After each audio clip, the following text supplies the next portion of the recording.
as this series has shown, the rules are pretty basic. With practice, you'll need to think about the rules themselves less and less. Just like any other skill, the principles are one thing, but getting the most out of them, applying those principles, is really a different question completely. So in this video, we're going to take a look at the language of composition through making choices like viewpoint and the direction of the sun. I am using a 3D render, but you could just as simply draw this. And since we know how to draw in perspective, the question now becomes, well, what angle should we draw the object from? So you can see here, this side view tells us very little about the form of the cup. For instance, I have no idea what's inside of this cup. This other angle here shows that it's a coffee cup. You can see the coffee inside. Now, from a technical standpoint, there's really no difference. Drawing one is just as easy as drawing the other. But if I've changed my viewpoint by raising it up a bit here, I can tell a lot more about the object. So each of those have their own merits, but you have to know which one you want to do. The end result is either more or less descriptive about the coffee itself. Now, the shadow direction is important as well, because if you're to just reduce this image down to black and white, the shape of the shadow is actually pretty large in this composition. Generally, I think it's a bad idea to have the light source behind a single object. Here you can see the shadows being cast towards the viewer, and what happens here is it obscures most of the details because they're lost in shadow. And also it just has this big shadow shape that sort of dominates the composition.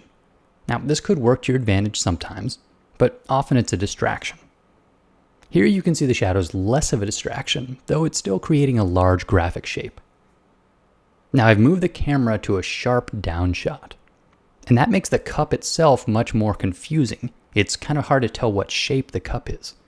But then you look at the shadow itself, and you get much more information about the cup.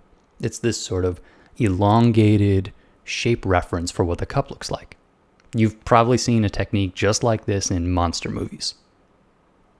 This last one here is my favorite though, because the cast shadow helps describe the form of the cup.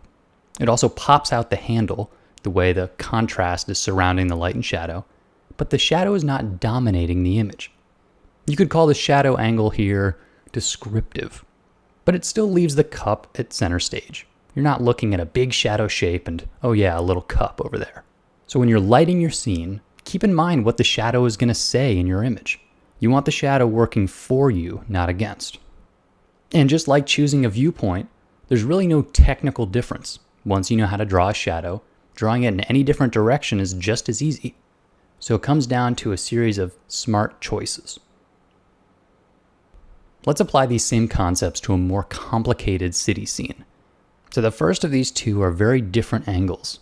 There's sort of a low angle and a very high angle, and they tell really different stories. If you have an upshot, a sort of low angle like this, it does a good job putting your audience in the scene. It's a standard view that you're used to seeing on a daily basis. But a downshot like this is almost like you're in a helicopter, and it's really great for explaining the layout of a scene. It also feels a bit less emotionally involved. It's more of like a diagram of the scene, and the viewer feels very removed from it.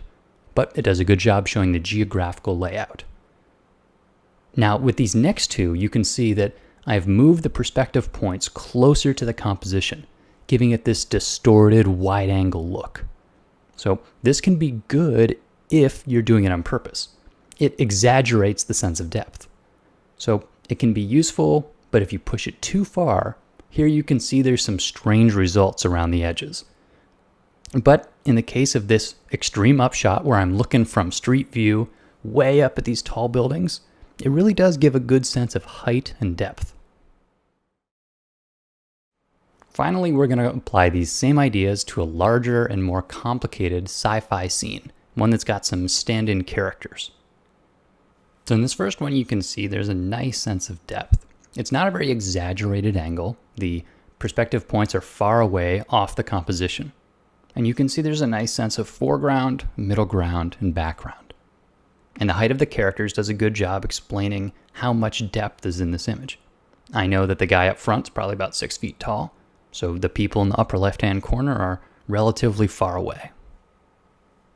Here I've moved to a different part of the scene, and I've got characters in the extreme foreground, and they're standing next to sort of a railing, and then down below them are some other people in the background. Once again, this has a good sense of foreground, middle ground, and background. And I'm also not using very extreme perspective in this image. The perspective points are reasonably far away from the composition. So this here is more of like an establishing shot. You might use this to describe what this whole space looks like to the viewer before you push in for close shots. And as you can see, this is almost like a one-point perspective because I've got the vanishing point straight in the middle of the composition, and everything points straight at it.